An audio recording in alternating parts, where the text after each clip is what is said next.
we play a game? Why, yes. I believe we shall. Oh, I got a live one here.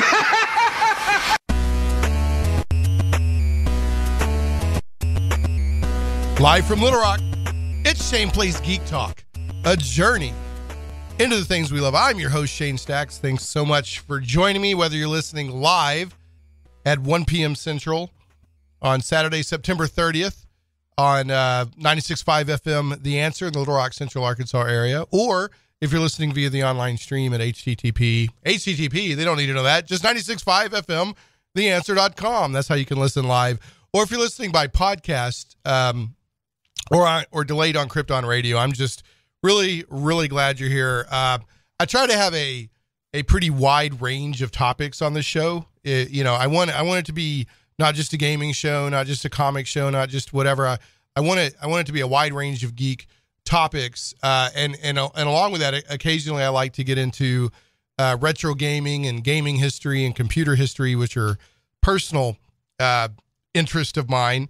So today we're going to have author David L. Craddock, and he's going to be talking about his book, Breakout, How the Apple II Launched the PC Gaming Revolution. So we'll be talking about that, and I'll introduce David here in a moment after the show notes and all that goodness. So if you can always keep up with what's going on in the world of Shane Plays at shaneplays.com. That's ShanePals or PLAYS.com. That's shaneplays.com. And all the stuff I do, my blogs, my YouTube videos, I archive the radio show. It's all there. And you can also, this is live talk radio first and foremost, and it's also a podcast, but I like to do the live radio, one, because I love live radio. I've been doing live radio for years now, and I love it. And then two, because it can be interactive. So, occasionally we will have callers call in. You can call in at 501-823-0965. That's 501-823-0965. Or you can tweet me at Shane Plays, ShanePlays, and that's a way to interact with me or my guest while we're actually live on the air. Last week's show, actually it was 2 weeks ago, we repeated last week because I was at SpaCon in Hot Springs playing games and geeking out and having fun, and every now and then I'll take a week off. But the show that repeated last week and aired 2 weeks before was D&D with Gorbad of How Reroll. He was a great guest, and we also went into some Dungeon Master tips for running D&D. That was really good. This show is a podcast. I love podcasts. It'll go out a few days after the live show on my blog at shaneplays.com, iTunes, Google Play Music, Stitcher, iHeartRadio, SoundCloud, and more. And last but never ever least, Shane Plays is also carried on Krypton Radio, which is a 24/7 geek internet radio station. It's really good stuff. It's music, it's dramas, it's like entire shows dedicated to like Doctor Who. It doesn't matter. Go check them out. KryptonRadio.com is SciFi for your Wi-Fi. I got a couple other quick notes here, and then I'm going to introduce my guest. One, starting next week, October 7th, and going through November 11th, Zach? Is it November 11th for the Washita Baptist football, I think? Anyway, for 6 weeks, starting next week, so October 7th, I'll still be live at 1 o'clock, but I'll be on sister station 99.5 Faith Talk. And for 6 weeks, I'll be at 1 o'clock on 99.5, not 96.5 FM, The Answer, like normal, but the show will replay on 96.5 FM, The Answer, on Sundays at 5 o'clock. I think following Hannity, if I'm not wrong. It was last year. I'm not positive. I had to double check on that. But anyway, so if you're tuning in at 1 o'clock next week and you're like, hey, where's my Shane Plays, and you're hearing football instead, go over to 99.5, or you can listen to the Bree broadcast on Sunday nights at 5 o'clock on 96.5 FM, The Answer. Also, it is sponsor Collector's Edition / the comic book store. They're celebrating their 35th anniversary this week. Today is the last day. So you can get over to Collector's Edition on JFK Boulevard in North Little Rock, or you can get over to the comic book store in the Treasure Hill Shopping Center in Little Rock, and back issues and graphic novels are all 25% off. And then they've got all of their 50-cent back issues are a quarter. So get over there, check that out. And when I went in and got my comics on Wednesday, they still had some comics from last week's Batman Day that they gave me. So they may still have some Batman Day comics too. So get on over there, support Michael Tierney and his folks at Collector's Edition or the comic book store. We really appreciate their support. Okay, that's the housekeeping notes. Zach, you doing okay this today? Or you my intrepid engineer? I'm doing great. Did you watch The Inhumans yet? I'm going to watch it probably later tonight. Yeah, I saw it last night. It wasn't streaming yet on Xfinity or on ABC, but it's available today. Will it be available on Hulu? I don't know. I guess. I honestly don't know. I haven't used Hulu in a while. But anyway, so The Inhumans started last night. It's gotten a lot of negative press, but I want to check it out. Okay, well, our guest who wrote Breakout, How the Apple II Launched the PC Gaming Revolution by David L. Craddock, is probably ready to break out into the show. He's been patiently waiting in the wings since before the show even started. David L. Craddock, author extraordinaire, are you with us, sir? I am with you. I'm ready to break out, but I just thought of it as I was loading. You put a boot disk in, I loaded, now my program is launched. It is launched, because you used to, literally on the old computers, you had to load in a lot of them. I can't remember if the Apple II was this way or not, but a lot of them, you had to load the operating system before you could use it. So was the Apple II that way? I can't remember. The Apple II wasn't that way at first, but that was actually the nice thing about Apple II. When you booted it up, if you didn't have a disk in, it just kind of dropped you at a prompt and you could start writing basic code, which is how a lot of people started writing their own games, which is pretty cool. Right. It dropped you what a lot of people would think of now as a command prompt or a DOS prompt. Yeah. Just put you right there. Yeah. I used the Apple II in school. If people don't remember, in the 80s, the Apple II was basically ubiquitous in schools because Apple gave a lot of them to schools. I guess I've always heard, I don't know if it's true or not, but I heard they had this marketing plan. Let's give them to schools and all the students will get used to using an Apple in school and then they'll want to buy one or get their parents to buy them one or whatever. I don't know if that's true or not, but Apples were everywhere in schools in the 80s. No, it's absolutely true. In fact, the funny thing was my grandma was a teacher. She taught reading and English in elementary school. And so on days when I was sick, quote unquote, my mom wouldn't let me stay home and play Nintendo, but I'd go with my grandma, and in her reading center, she had an Apple II. And that's actually, I think that's where I first played Apple II games. She had all the hits, man. She had World of WarCraft, Carmen Sandiego, Oregon Trail, Math Blaster. And during the summer, she'd bring the computer home. And man, those are great summer vacations. Yeah, that is great. Yeah, I love that. I still have a fondness in my heart for that green monochrome. I don't know. I loved it. So yeah, I spent probably about a year in school, working on the Apple II. And then I think my senior year, I was like the only guy in the class in the quote unquote advanced programming computers. And I think I was working on a Mac, if I remember right. And I was doing some more object oriented kind of programming and stuff like that. But anyway, okay, cool. Well, welcome to the show. We will be talking more in a moment about your book and about retro gaming history and the Apple II and PC gaming. And folks, if you're interested, there's probably people listening to this show that they have fond memories of the Apple II and these retro games. But if you're not familiar with this, trust me, you want to know this stuff because you wouldn't have what you have today without this. This is the shoulders that your modern gaming is built on.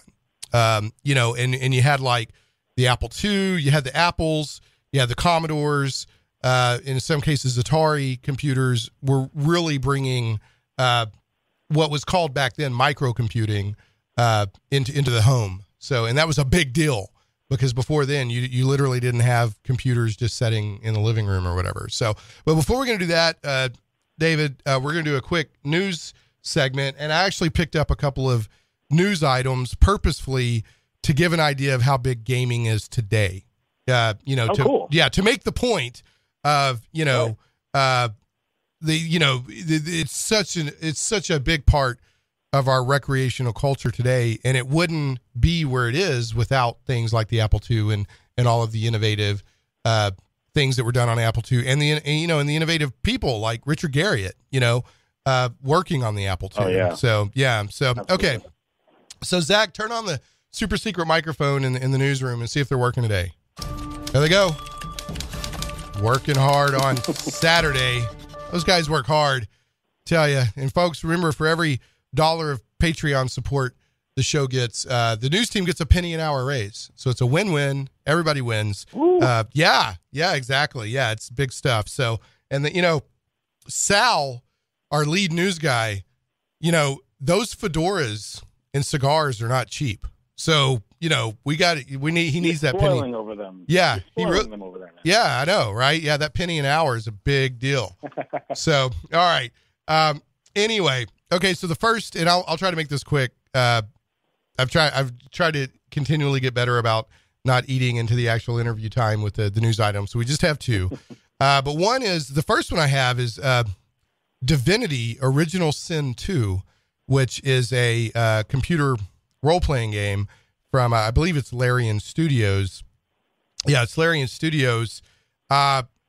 Within 4 days, sold 500,000 copies on PC. Not on It's not even out on console yet.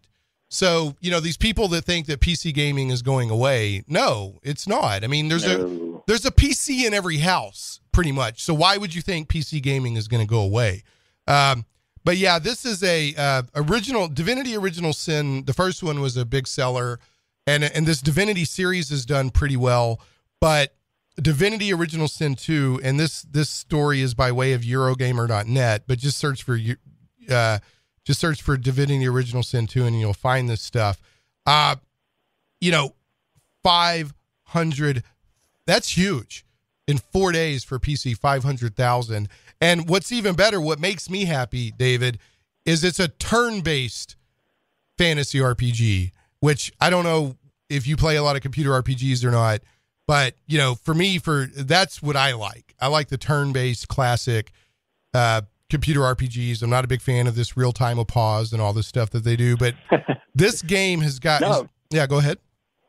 Oh, well, I mean, I'm right there with you, man. Yeah. My roots go back deep there. We're kind of in a renaissance of turn-based role-playing We games. are. There's new Wasteland games. Yep. So it's really cool to hear about Divinity doing so well. Yeah, but then they got, they're coming out with... they're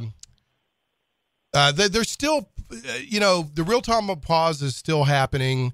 I don't get it. There are still big role-playing games that do real-time pause.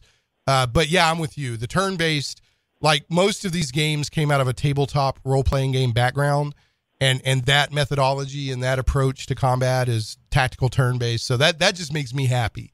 And it's getting, it's getting super big review. Like GameSpot gave it a 10. Other places that's giving fantastic. I didn't know they scored it that high. That's great. I mean, it's firing on all cylinders. So I'm really excited about it. And they also have a GM or DM creation mode where you can build your own modules, and people are bringing, classic modules over, and evidently it's working really well. So that this seems to be a game to watch. So just wanted, and 500,000 there. I mean, at one time there probably weren't 500,000 Apple IIs, you know what I'm saying? So it's huge. That's really big if people don't understand that number for a PC game. Well, go ahead. And it's not even that. I mean, yeah, PC games, that's a big deal too. But what I think, and you probably agree with me here, one of the reasons I love turn-based RPGs is they have this two-pronged approach where they tell great stories, but also the battle systems are so intricate. It's like you said, those date back to tabletop role-playing games when you could really sit and think, 10, 20 moves ahead. You're playing 42D chess in a lot of those games. Right. It's fun to see such huge adoption and as big of scores for that type of game. Yeah, and I'm with you, and I hope that leads to more.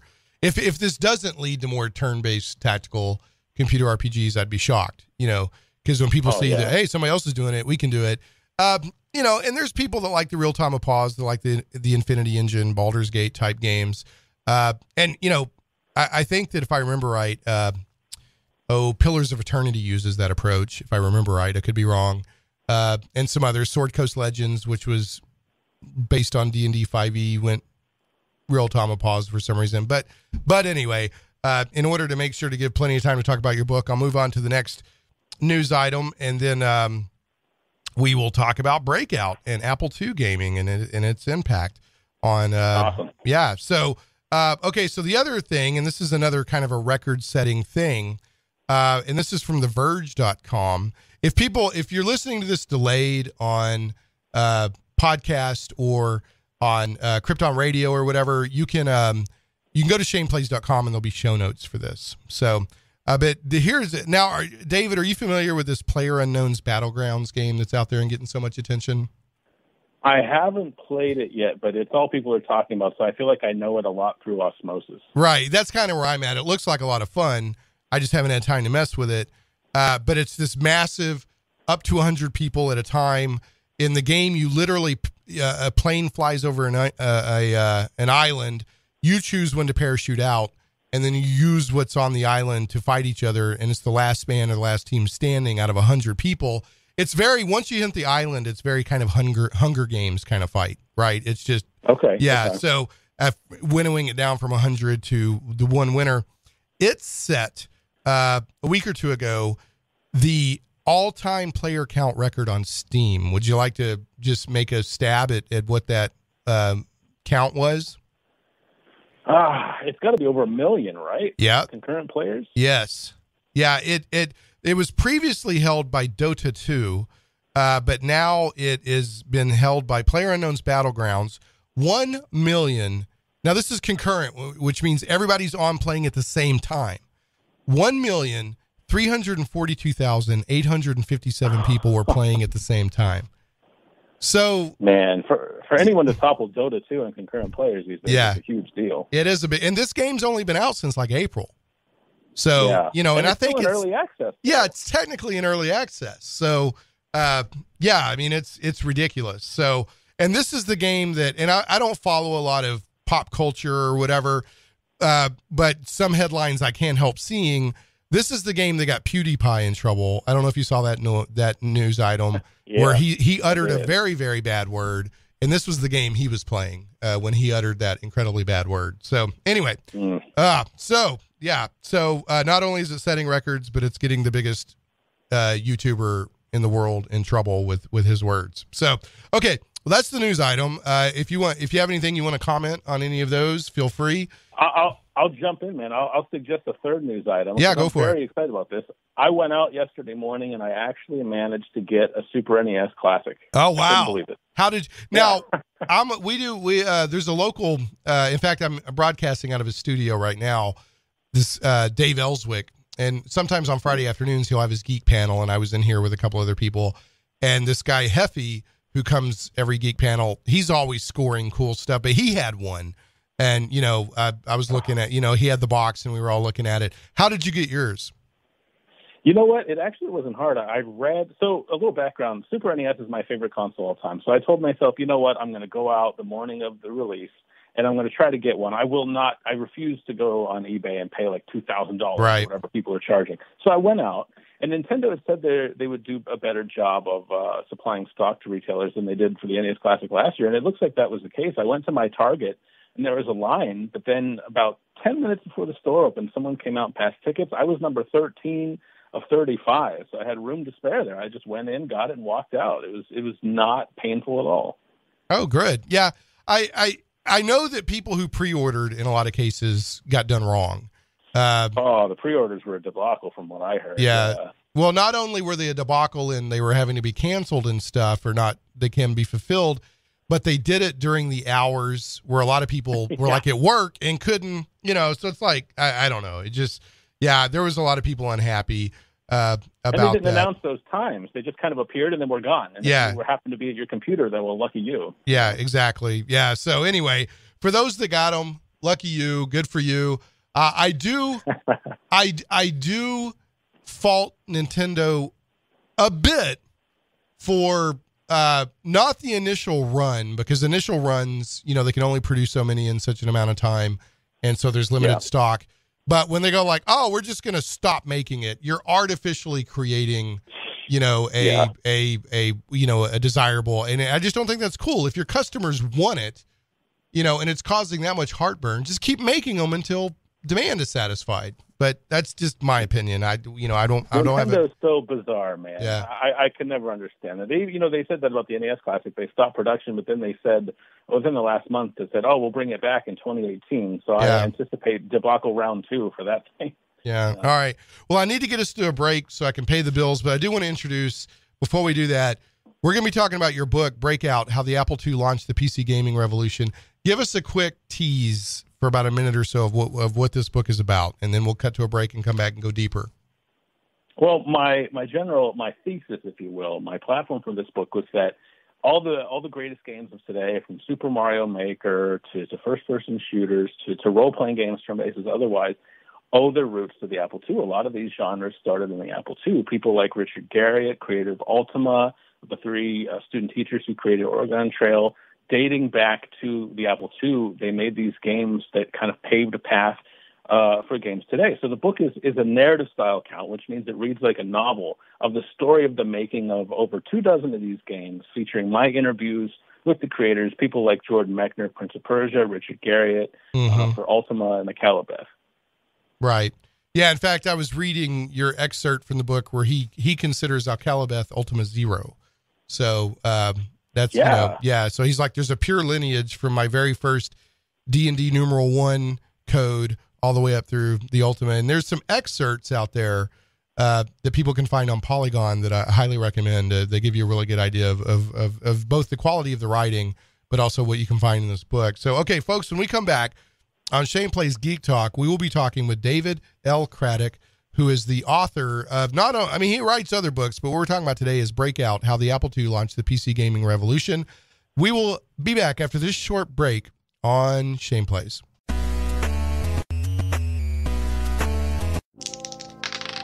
The smell of mildew emanates from wet stone walls. The only choices before you are to enter the door to the north or travel back up the stairs from whence you came. Okay. I go to the door to the north. In this room you encounter an event promoter. Arkansas RPG Con is the Arkansas convention for all tabletop role-playing games. Arkansas RPG Con will be held on Saturday, October 21st at the Gene Moss Building, located at 913 East Sevier Street in Benton, Arkansas. Early bird tickets are just $7, so visit arpgcon.com for all the details about Arkansas RPG Con. Okay. Well, I guess I go to Arkansas RPG Con. Yeah, that does sound pretty fun.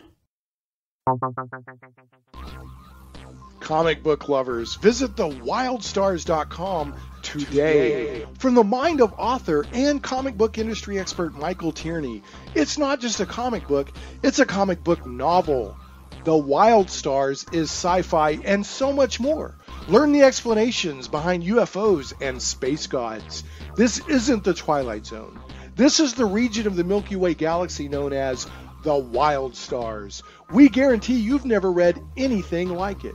The complete comic book novel took 20 years to tell, with one reviewer noting, the story of the Wild Stars stretches ambitiously across space and time, from small-town murders to the destruction of planets, with every event given multiple layers of meaning.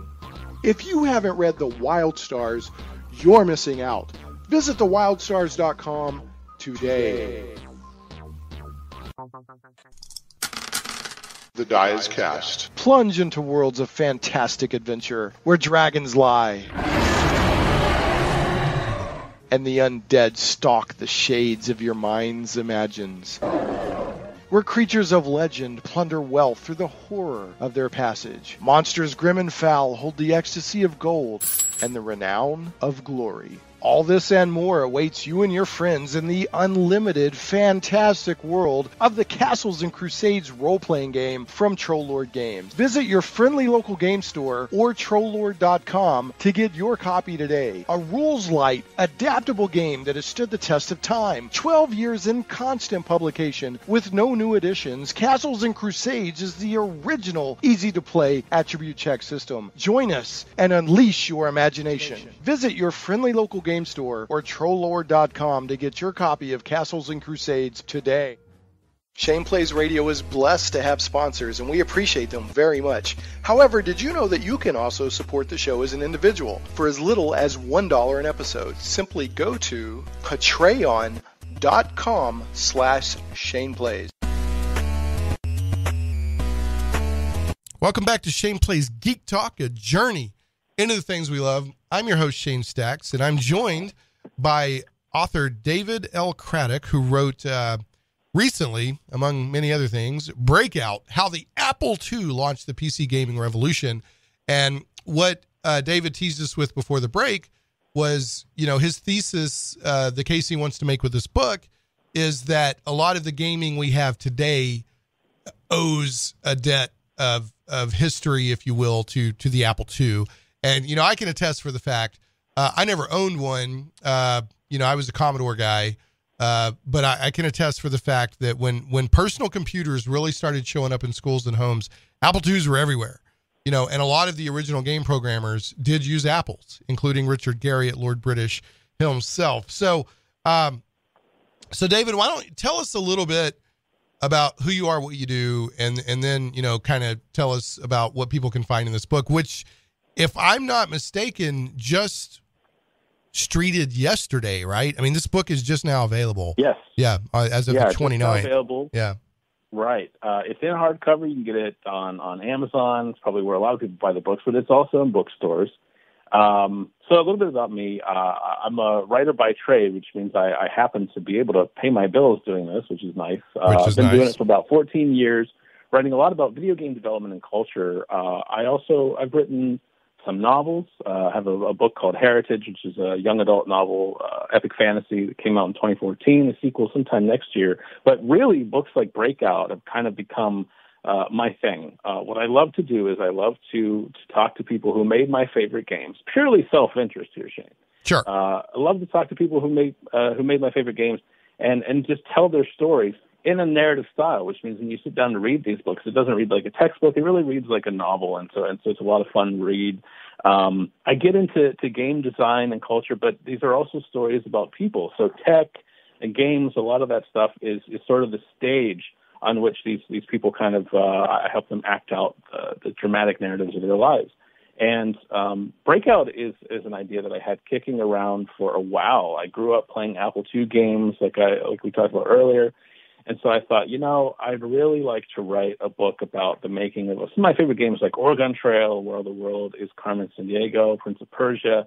But that was just kind of one of many ideas that were simmering on the back burner. So one afternoon, I go out to Books A Million, my local bookstore, and I was browsing computer books, and I noticed a hardcover. I think it was also by Schiffer Publishing, the publisher of Breakout, and it's called The 100 Greatest Console Games, 1977 to 87, I believe. And I thought, I wouldn't expect to find that next to A+ certification and how to use Windows 10, but there it was. So there it was. I took it down. Yeah, there it was. It was fortuitous, I guess. I took it down, and I was leafing through it, and a bookmark fluttered out from the publisher, and they said, hey, if you're a writer and you want to pitch us on something, there's the website. And so on the drive home, I thought, maybe it's time to dig out that Apple II book idea. So as soon as I got home, I spent 4 or 5 hours putting a pitch together, and I emailed them, and just sent it off and kind of forgot about it. And a month and a half later, they said, hey, we'd love to talk to you about this. So we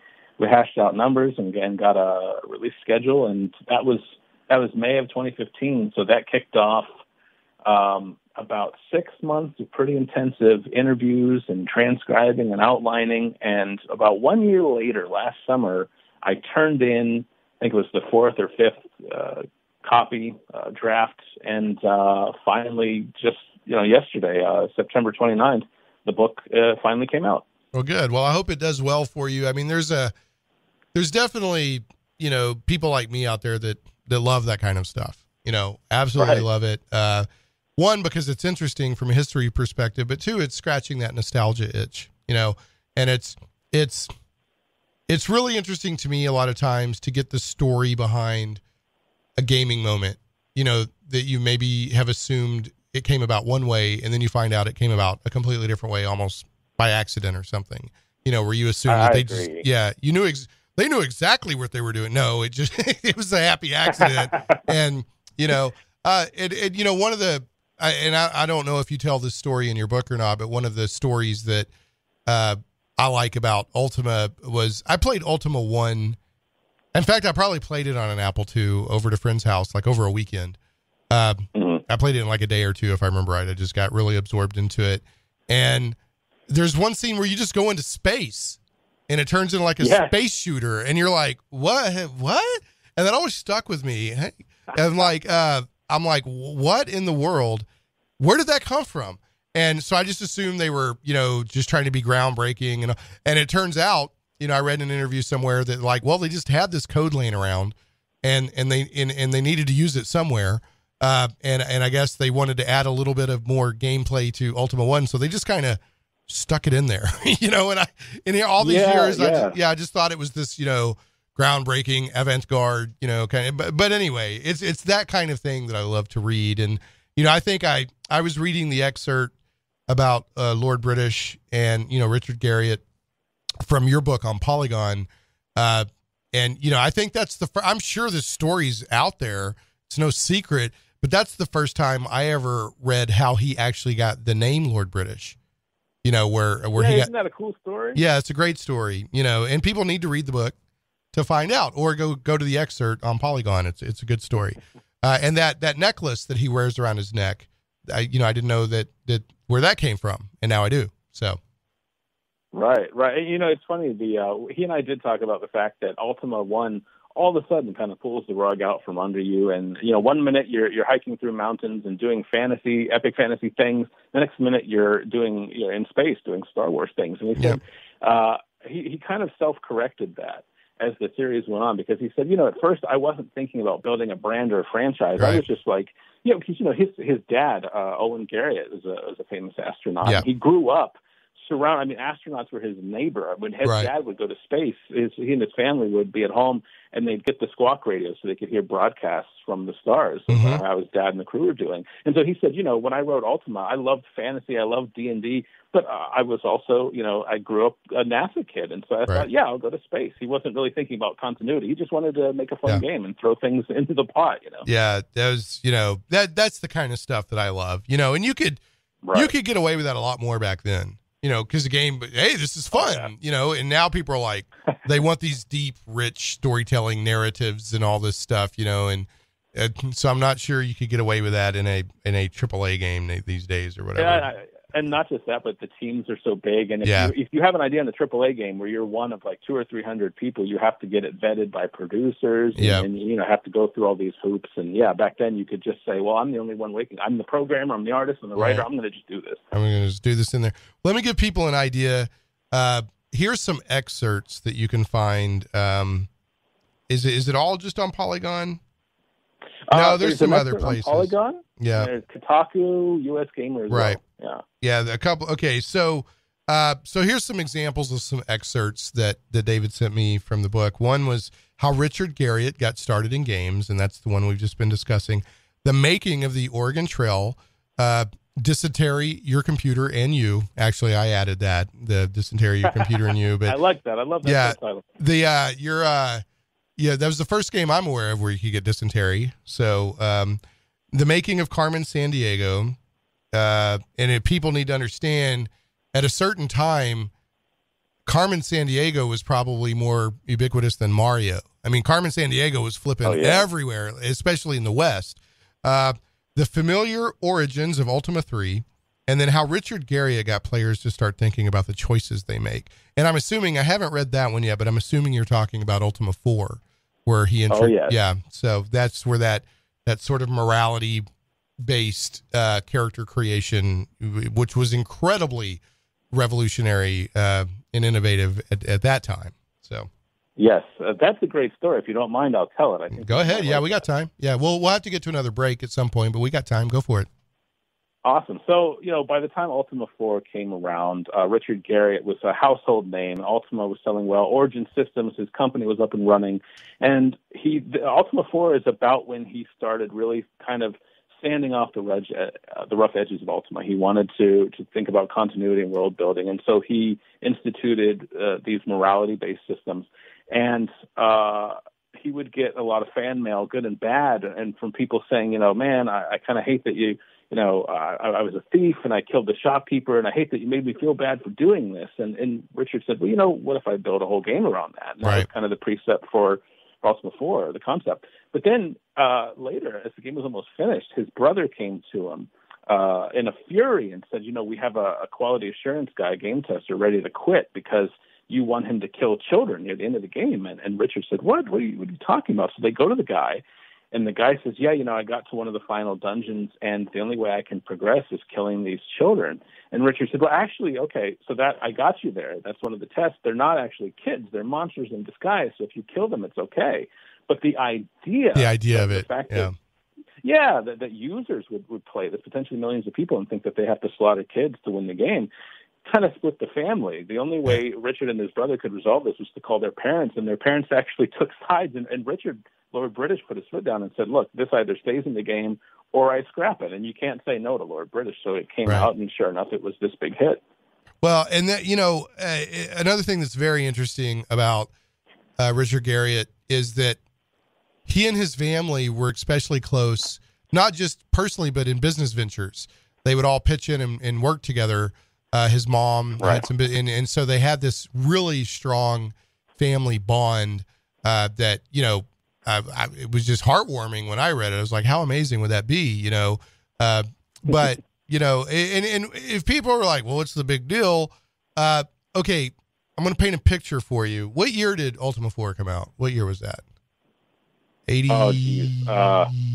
It was 84 or 5. Okay, so in 84 or in 85, most people thought of video games as beep, boop, bop, plug a quarter in and blow something up at the arcade, or you had your Atari home systems or whatever, and it was very basic, pattern-based for the most part, twitchy gameplay.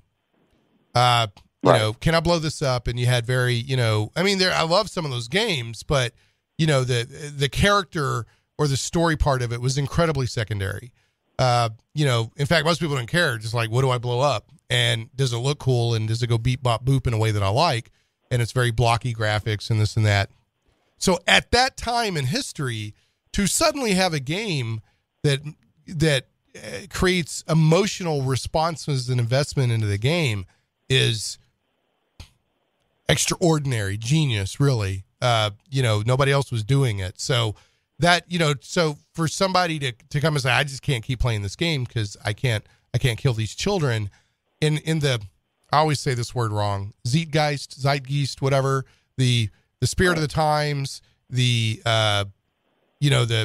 way things were, it's really, unless you were there, it's hard to imagine how big of a deal that was to get an emotional reaction out of a video game. For sure. And, Richard Garriott was not worried about this guy quitting at all. He was actually relieved and excited because he realized, okay, I'm on the right track here. I wanted to inspire this sort of emotion in people. Yeah, exactly. And again, it was very revolutionary at the time. So, we mentioned some of the stuff people can expect in this book, Richard Garriott, Oregon Trail, Carmen Sandiego, Ultima, some more Richard Garriott, emotional investment. I think you mentioned to it. I have an acquaintance, Becky Heineman. I think that you interviewed her as well. Is that correct? Yes, I did. I did talk to her. We talked about Bard's Tale and Wasteland. Yeah, she's always she's a great person. She can really make those times come alive. What was involved and what was going on. So I think I've had her on the show a couple of times. She's a really interesting person to talk to. So how much does she get 2 chapters, 1 chapter? Like what kind of content do we have with Becky?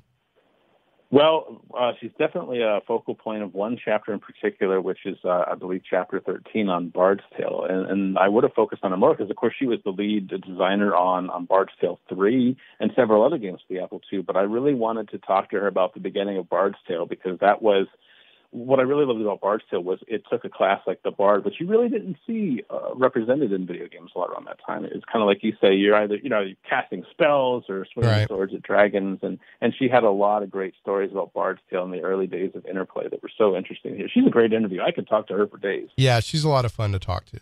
So, and I actually got to know her through Matt Barton, who has the Matt Chat channel, who I believe you went on his show a while back for another book of yours, right?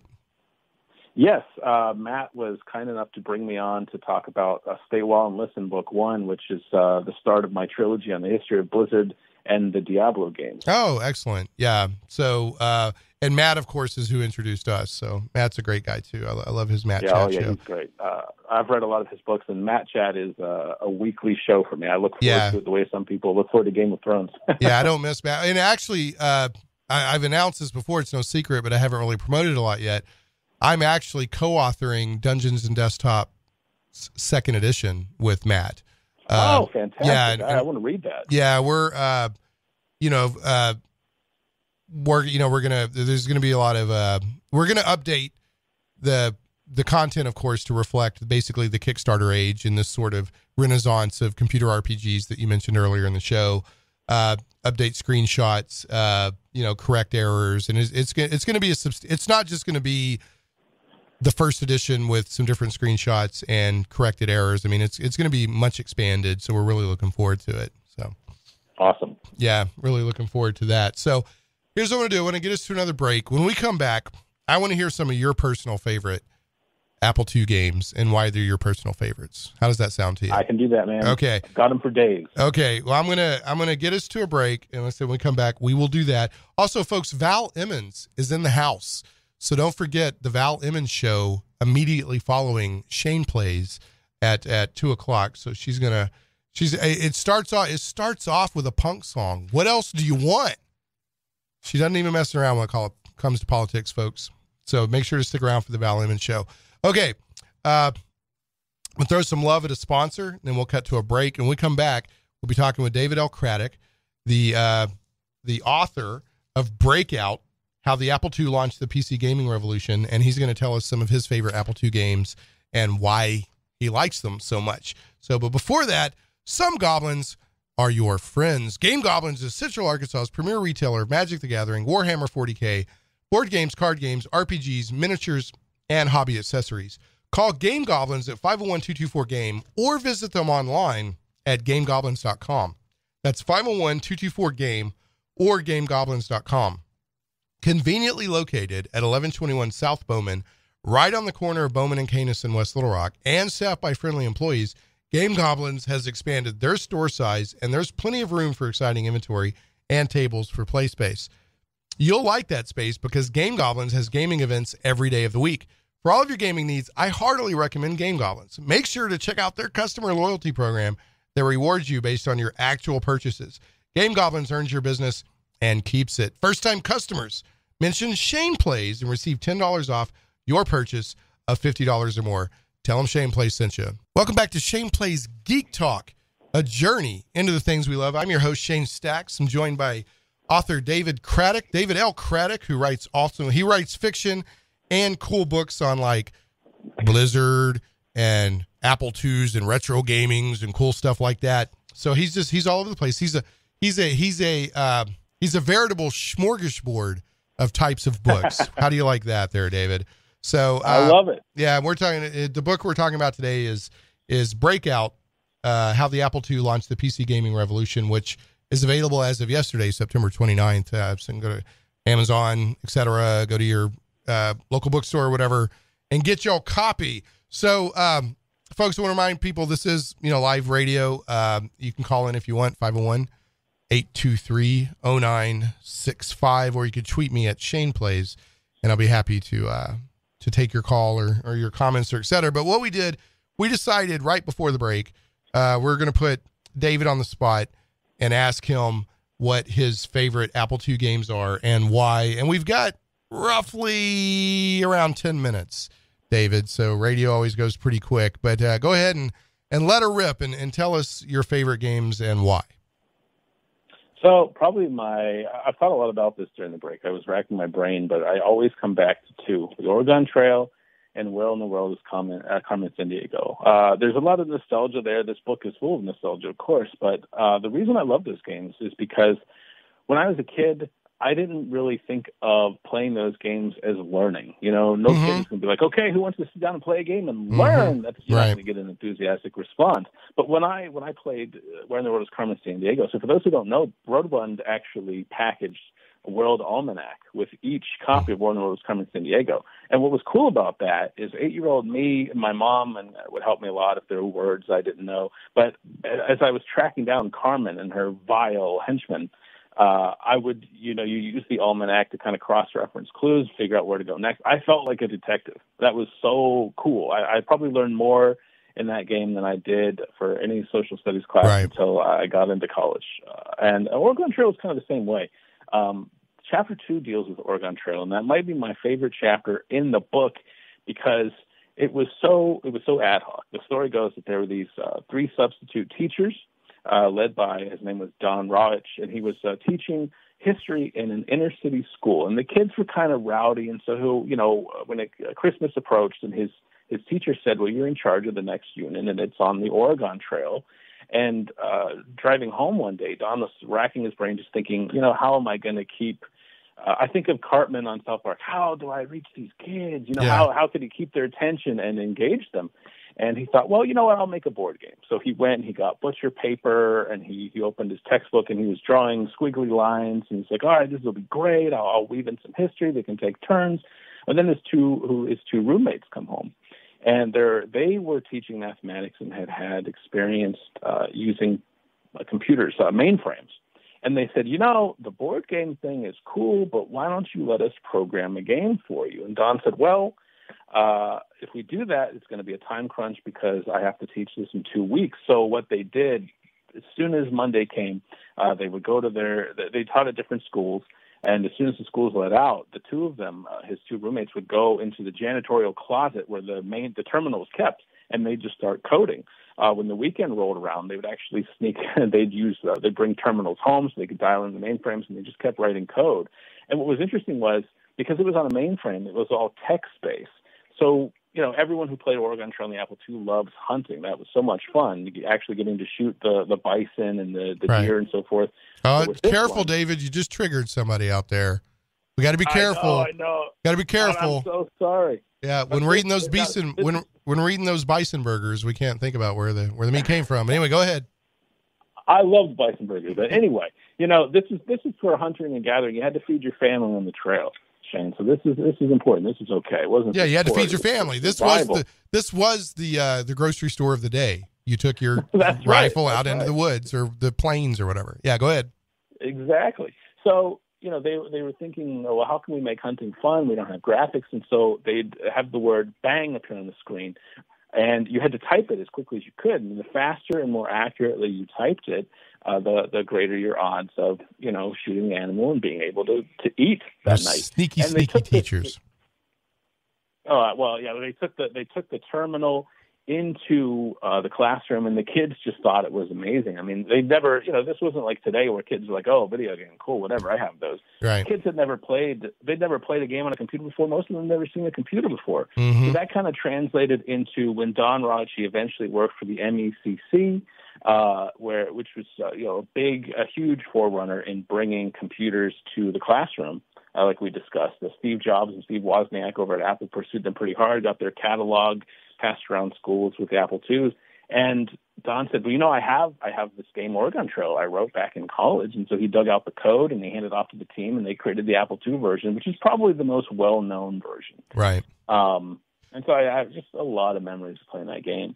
I also really loved Prince of Persia, but I didn't actually play it on the Apple II when I was a kid, and that actually factors into the story. Jordan Mechner took about 3 or 4 years to write Prince of Persia because at the time he was kind of being courted by Hollywood agents. He was an aspiring screenwriter, and he had this script that an agent expressed interest in. So he walked away from Broderbund and Prince of Persia, tried to make this Hollywood dream come true, but it didn't pan out. He just couldn't get it done. Hollywood, a lot of bureaucracy.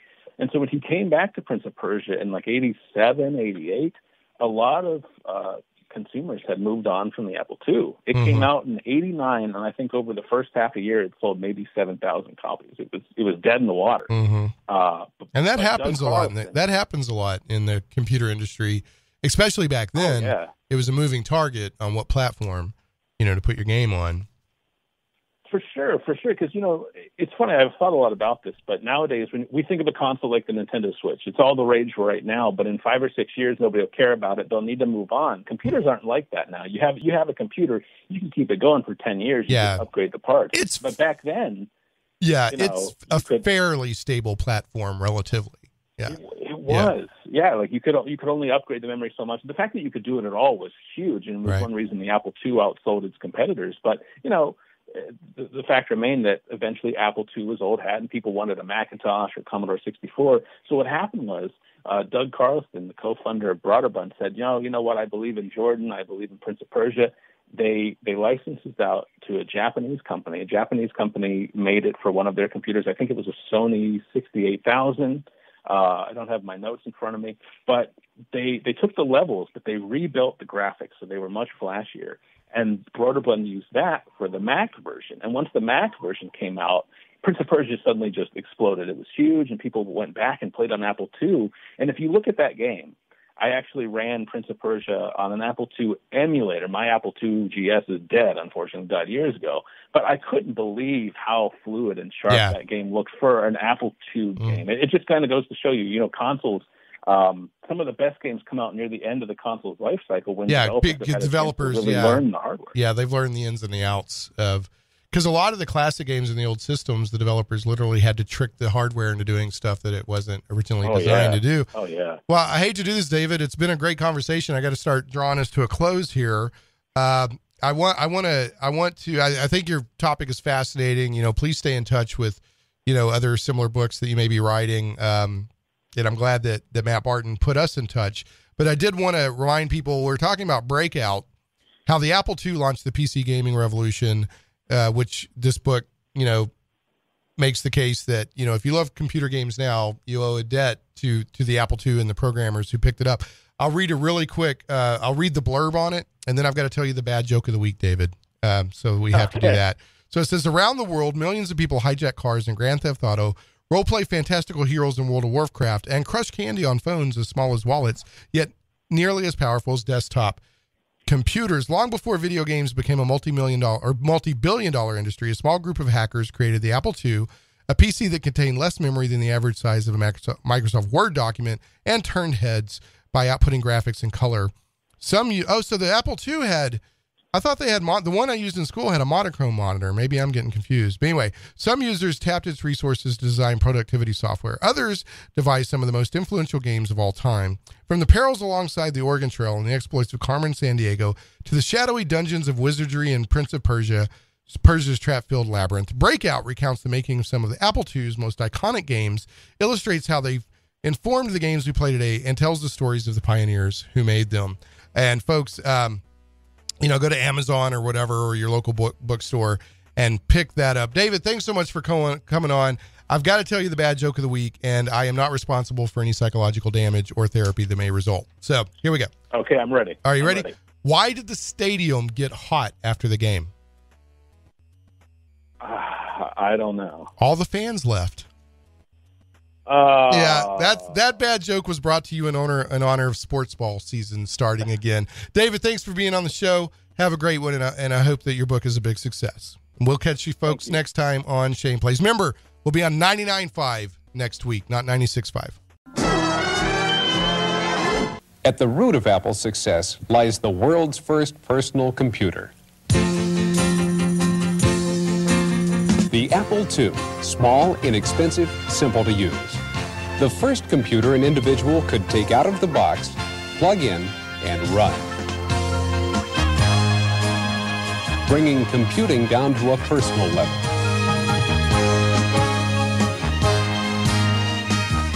One person, one computer. Throughout the world, more than 750,000 Apple IIs are being used, the largest installed base of any computer manufacturer. With the most software and peripherals, all of this makes Apple the personal tool for a wide array of markets. Business, home, education, science.